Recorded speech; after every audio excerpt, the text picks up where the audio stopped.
Tiffany, this has been ratcheting up in different pockets across the country. ICE facility centers, we know after what happened in Dallas, Texas earlier this week at that facility, a detainee killed, two others shot inside of a van as there was an attack at that ICE facility. No law enforcement was hurt in all of that. And with all of the rhetoric all around, this seems like it's getting hotter now, this issue. Yeah, well, when we thought it couldn't get any more, it looks like it is escalating because Democrats' dangerous rhetoric has consequences. And this is what we're seeing. You know, unfortunately, when I watch this, I think, you know, the Democrat Party, I think most Democrats actually don't have a home, Harris, in the Democrat Party that is narrow and single tracked.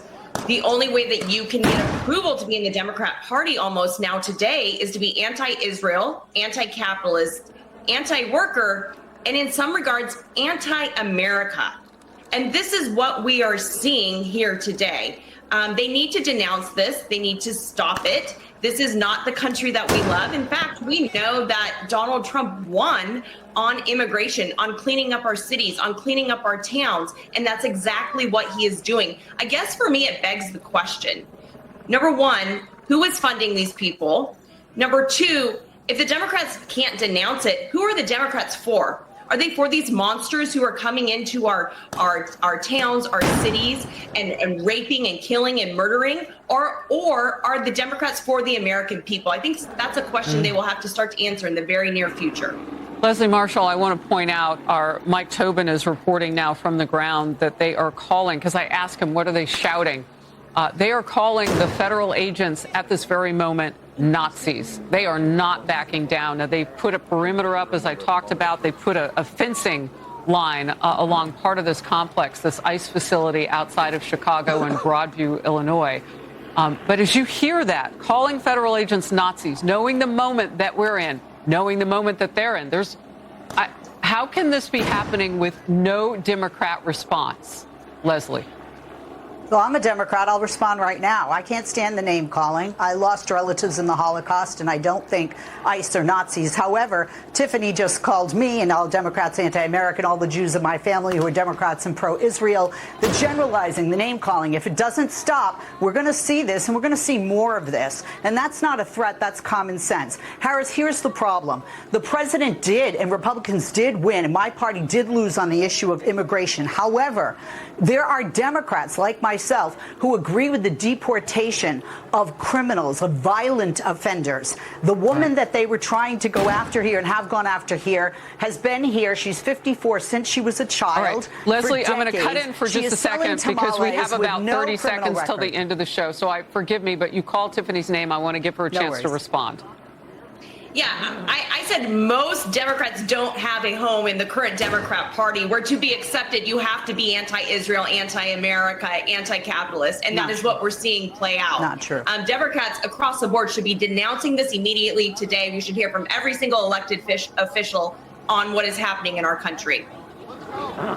All right. For both of you right now and watching this, and Leslie, I'm going to come back to you. If you can see your screen right now, the defiance that we are seeing of the rioters, because we're not going to call them peaceful protesters at this. We're going to call balls and strikes for what they are. This is not right, Leslie. And I often hear you say, you don't call for violence, so on and so forth. Democrat lawmakers have to stand up to this today. Otherwise, they look feckless and without ideas on how to rule their own party. Talking to me?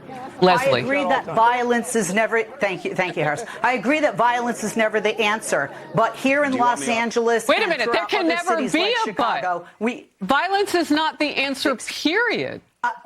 Harris, I'm not saying but violence. What I'm saying is we are seeing tactics that are very violent in nature. We are seeing people that are not violent with criminal records. We are seeing citizens and people who have legal documents, work permits, visas that are legally allowed to be here. And that's why some people are coming out, not being violent. They're coming out and protesting because they're saying enough is enough. Well, look, when they have to take the stance that they did as federal agents today, this is a wider community thing, too. Those people had to get to this point. Where do they come from? We've been watching the anti-Jewish and anti-Israel protesting here in New York City. It can twist in a second.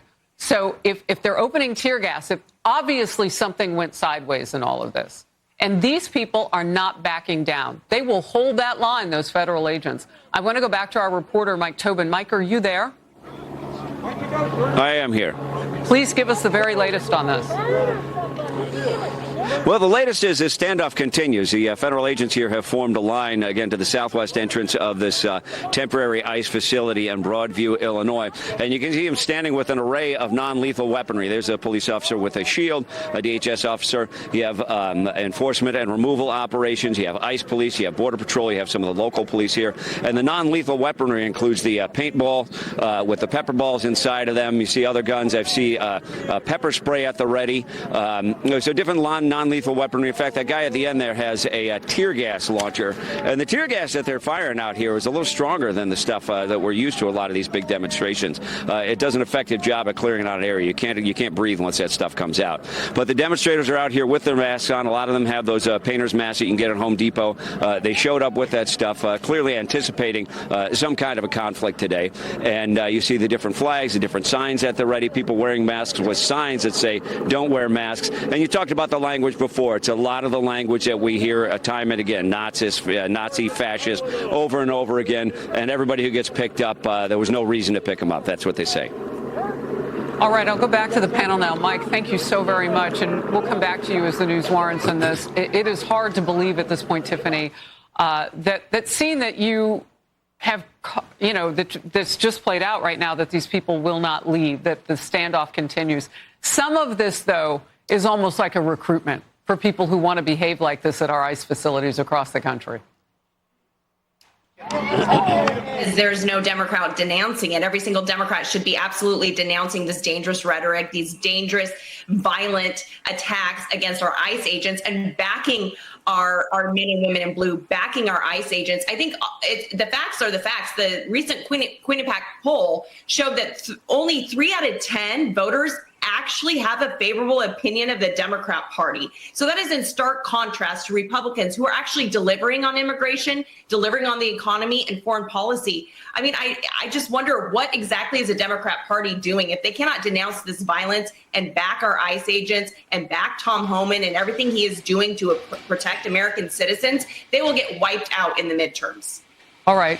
I do want to go back to Mike Tobin because I see something playing out. I see other media, Mike, have kind of pulled up. They're doing their local news hits, so on and so forth. What is the response in the neighborhood? I mean, this is residential. This is not like a downtown area where they're used to seeing federal agents roam around to this degree, riot or so on and so forth. Well, I talked with the chief of Broadview this morning. He said their primary concern right now is keeping the demonstrators out of traffic and make sure that they don't get hurt while they're out here. I asked him if it's putting a strain on their staffing, and he said it is, but they're getting a lot of help from outside police and outside police agencies.